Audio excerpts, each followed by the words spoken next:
ناظرین، Pandora papers اس وقت مین stream media اور سوشل میڈیا پر ٹاپ ٹرینڈ بنا ہوا ہے۔ جی ہاں ناظرین، آپ کو مکمل تفصیل کے ساتھ اس ویڈیو میں بتائیں گے کہ پینڈورا پیپرز میں کون کون سے حکومتی شخصیات اور اہم عہدیداران کے نام آئے ہیں، اس کے علاوہ کون کون سی عسکری قیادت کے نام آئے ہیں۔ اس سے پہلے اگر آپ اس چینل پر نئے ہیں تو آپ سے ریکویسٹ ہے کہ سبسکرائب کر دیں اور گھنٹی کا بٹن دبا دیں۔ ناظرین، پینڈورا پیپرز میں 700 پاکستانی سیاستدانوں کے نام آئے ہیں۔ ان میں بتایا گیا ہے کہ پاکستان کے وزیر خزانہ شوکت ترین کی آف شور کمپنی ہے۔ جی ہاں ناظرین، وفاقی وزیر مونس الہی فیصل ووڈا کا نام بھی سامنے آیا ہے۔ اس کے علاوہ سینئر وزیر عبدالعلیم خان کی بھی آف شور کمپنی سامنے آئی ہے۔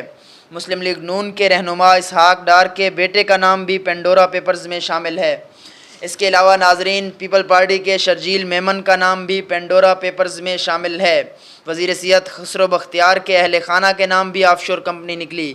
پینڈورا پیپرز میں وزیر اعظم کے سابق معاون خصوصی وقار مسعود کے بیٹے کا نام بھی شامل ہے، اور اس کے علاوہ فہرست میں کچھ ریٹائرڈ فوجی افسران، بینکاروں، کاروباری شخصیات اور میڈیا مالکان کے نام بھی شامل ہیں۔